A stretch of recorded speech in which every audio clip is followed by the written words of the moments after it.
Now, in view of this proposition, we can talk about the formal power series representation of ZP rigorously.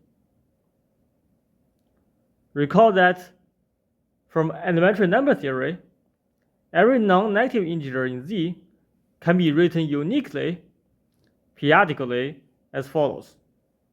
It can be written as A0 plus A1P plus dot dot ALPL for some L greater or equal to 0 and A0 through AL in the set of integers from 0 to P minus 1. If this looks foreign to you, you can simply replace this P by 10. And this is a classical decimal system that we are familiar with since we were in elementary school. And now, if we call this number S of L, this S of L is in Z. And we can embed this S of L into ZP as follows. To be rigorous, let us distinguish the image of SL in ZP with SL itself. So we denote the image of this embedding as S of L with an arrow. This is an infinite vector where each component is equal to S of L. And this is clearly in ZP. The compatibility here is obvious. Now the limit as L going to infinity of the sequence S of L is equal to the infinite vector where the nth component is equal to S of n. And this is by the proof of proposition 3, the last claim. And explicitly, this is equal to. Now, in view of this convergence, we may write any element in Z sub P as a formal power series.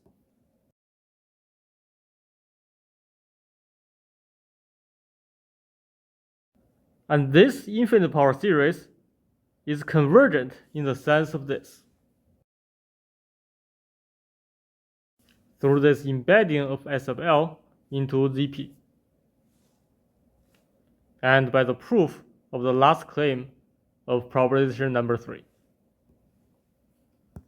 So, we can identify this power series with an element in ZP.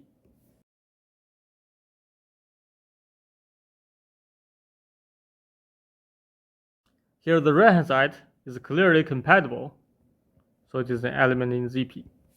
You may have seen this representation in literature, but its rigorous meaning really follows from the understanding of the metric topology of Z sub P, as we discussed in proposition number 3.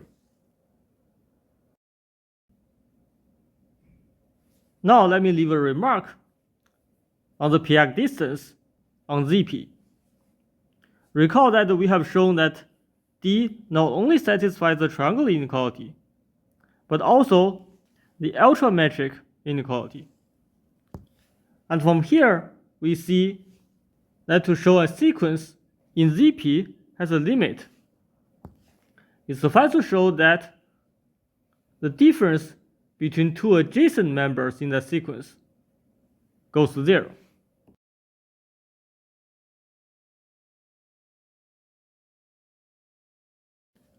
The forward direction is trivial. Now it suffices to verify the backward direction. Because ZP is complete, so to show that this U sub n has a limit, it suffices to show it is Cauchy.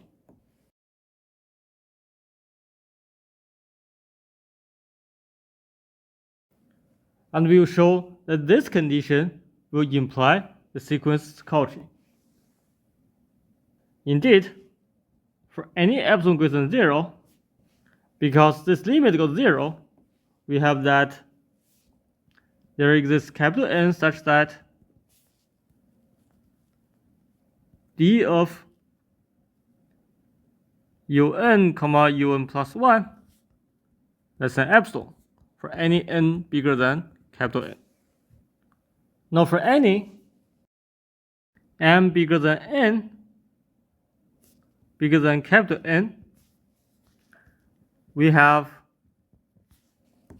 by this ultrametric property, that the distance between um and un less than or equal to the maximum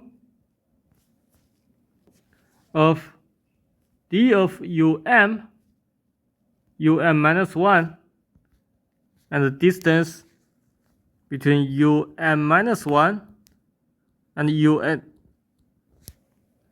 And in inductive way, we can break this down to the maximum of distances of n minus m adjacent pairs, which is less than epsilon. Therefore, the sequence is Cauchy and therefore convergent because ZP is complete. And similarly, a series which is the infinite sum of ANs where AN is in ZP converges if and only if its generic term A sub n tends to 0. So, for periodic numbers, the verification of convergence is slightly easier in view of this ultrametric property.